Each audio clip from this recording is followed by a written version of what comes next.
Let's talk about what caused your diabetes, okay? If you have diabetes, this video is for you, and it's a very important video for you to understand how you got there, okay? First thing I want to talk about is normal blood sugar. A person who is healthy should normally have about 80 milligrams per deciliter of sugar in their blood.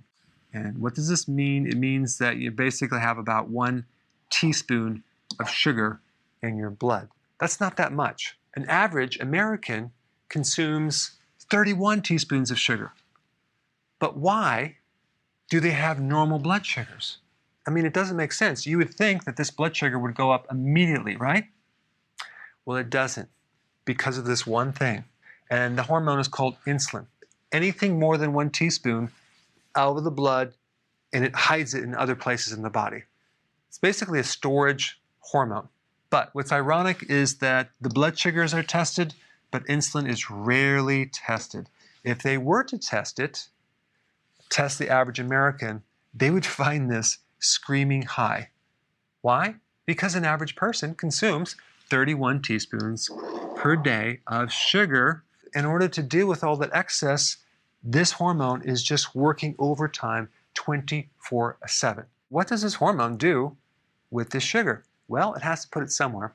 So what it does is it converts it first to the fat cell. Then it starts putting it into what's called the subcutaneous fat, which is the superficial layer of fat just beneath your skin. Okay, so there's quite a bit of surface area for your body to store fat in that way. So that goes on for a period of time. Then what happens, you start developing what's called ectopic fat. And ectopic fat is the fat outside the fat cell. Okay, it's outside the subcutaneous fat. And your body was never designed for this to happen, okay? Because we're talking about fat being now stored in the liver, and then in the muscles, and then in the heart. It's very similar to a hoarder. At first, this person is storing stuff in different cabinetry, okay? But over time, things start building up in the kitchen, in the living room, in the bathroom, until there's no place to live or exist. Their spacing is becoming less and less and less until finally they cannot even open the refrigerator, and you start developing rats and all sorts of problems, and they get very, very sick. But guess what? If you're consuming this much sugar, the insulin hormone has now become a hoarder. And not only is it going to start to pack up the liver with fat and the muscle and the heart, but it eventually spills over into the pancreas. When this happens, as another protective mechanism, you're developing insulin resistance as well. But here's the big point I want to make. You won't really develop diabetes until the pancreas starts filling up with fat. It's not that the cells of the pancreas that make insulin are burning out.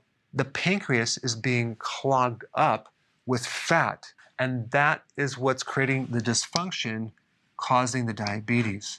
Diabetes is a state where the blood sugars start to go too high. It's out of control blood sugars. Why?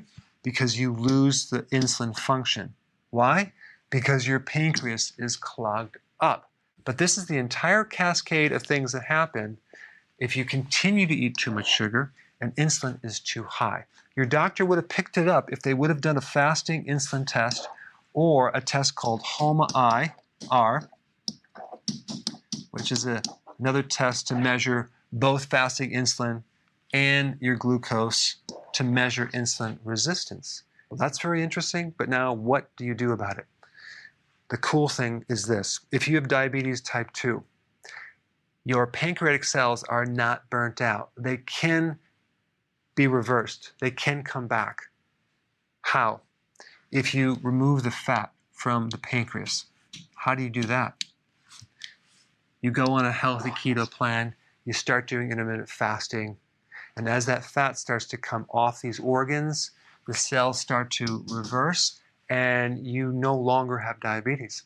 If you're new to my channel and you would like to know what to eat to start taking the fat off the pancreas, as well as the fat out of the liver, I put that video right here. Check it out.